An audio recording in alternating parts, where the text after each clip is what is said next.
જય શ્રી કૃષ્ણ. આજે આપણે યમનાષ્ટકનો બીજો શ્લોક લઈએ. કલિંદગિરી મસ્તકે પતદમંદ પૂરોજ્વલા વિલાસ ગમનો લસત પ્રકટગંડસય લોનતા. આપણા શ્રી યમુનાજી છે એ કલિંદ નામનો એક પર્વત છે.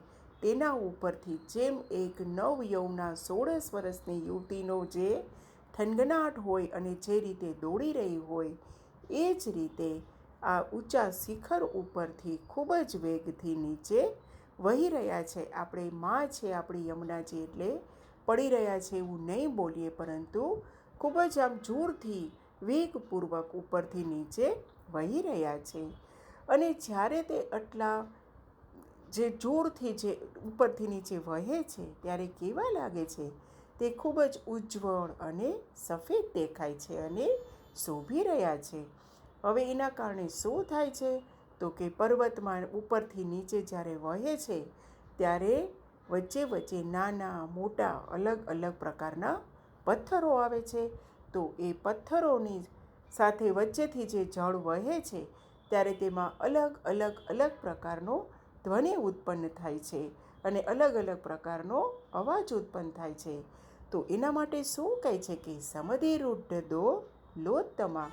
આવો જે અલગ અલગ જે જળનો વહેવાનો અવાજ છે એના કારણે એની જે ગતિ છે એ પણ ક્યારેક વધારે ક્યારેક ઓછી, વધારે ઓછી એવી રીતે તેની ગતિ થઈ રહી છે.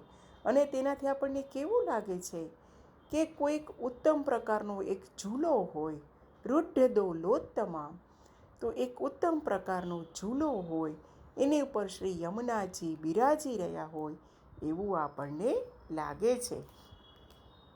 મુકુંદરતી વર્ધિની જયતિ પદ્મબંધો સુતા. મુકુંદ એટલે શ્રી કૃષ્ણ પ્રભુ, રતિ એટલે પ્રેમ, અને વર્ધિની એટલે કે વધારનારા.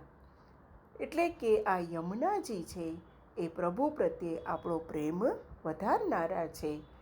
અને જયતિ પદ્મબંધો સુતા, આવા સૂર્યપુત્રી શ્રી યમુનાજી આપનો સદા જય હો, આપનો સદા જય હો. જય શ્રી કૃષ્ણ. શ્યામ સુંદર શ્રી યમને મહારાણીજી કી જય. કાલે આપણે ત્રીજા શ્લોકનો સત્સંગ કરીશું.